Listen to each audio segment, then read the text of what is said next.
Step म तिम्रो शहर छोडी टाढा टाढा जाँदैछु। हेर्छु त भोइस अफ नेपालकोबाट कल आइरहेको छ। यति फोन उठाउनु भन्दा पनि अगाडि म चाहिँ कालेर त्यहाँदेखि मात्रै उठाएको कल पनि त्यस्तो भएको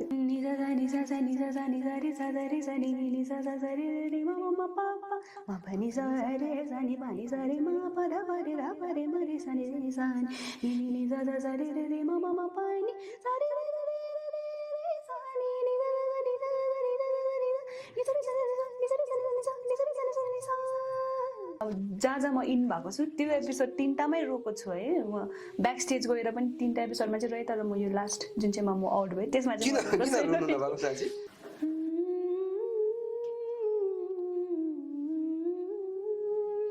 सैयारा तू तो बदला नहीं है, मौसम जरा सा रूठा हुआ है।